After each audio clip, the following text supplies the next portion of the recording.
Hello YouTube, welcome to my YouTube channel, and at Bella, and today I am going to be reviewing Doctor Who Season 1 Episode 6, Rogue. Let's get to the review!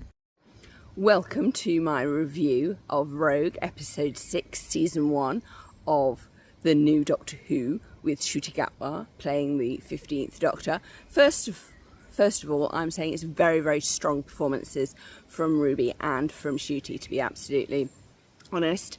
And I felt that this episode had the most emotional closure for everybody concerned.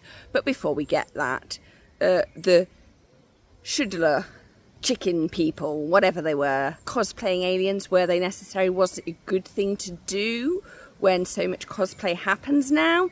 Particularly in Doctor Who, was it mocking fans? Don't know. Possibly not wise. What is known is this episode, I'm going to talk about the music. It has the same composer as the composer from Bridgerton, obviously. So you had Billie Eilish's Bad Guy, Poker Face from Lady Gaga, and the classic I Can't Get You Out of My Head by Kylie Minogue, all in the Bridgerton style, which is just the instruments, so the string section playing away, though obviously Can't Get You Out of My Head was on Rogue's ship. Love that character. We will get back to Rogue. So, first and foremost, I just want to explain something. The actor William Russell has sadly passed. For those of you who don't know who William Russell was, he was the Doctor.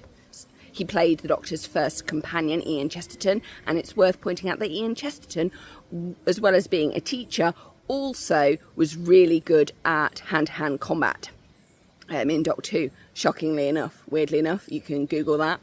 And that's why you had the tribute to William Russell at the end of the episode Rogue. Overall, did I enjoy this episode? Yes. Am I good with bringing Bridgerton quotes into Doctor Who? Yes and no. I appreciate we are halfway.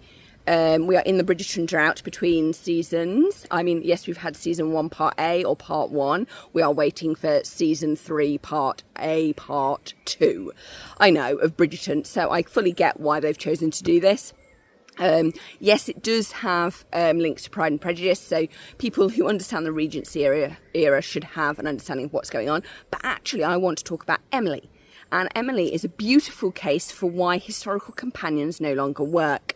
And it is simply summed up as like, she got okay, but she did not get TV. And the Doctor just said to her, I don't have time. And that's pretty much why we haven't had any historical companions. They take too long to grasp things that aren't from their time.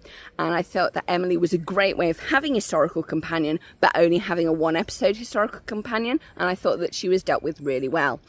Okay, back to the biggie. We've had the first male on male kiss before in Doctor Who. That happened between the 9th Doctor and Captain Jack Harkness in Parting of the Ways. Not in this episode. This episode is the first interracial male-on-male Doctor Who kiss. Not that that's important or anything. There's far more important things to be talking about, like the emotional closure that we had at the end. I love the fact that Ruby gave the Doctor a hug just as he started to get that toxic positivity on again. But she actually, she said, no, you need a hug. Let's hug. Because it was traumatic, we can move forward. And I'm loving the fact that the Doctor kept the ring. I'm not quite sure what was on the ring. Was it a fish? Was it a cross?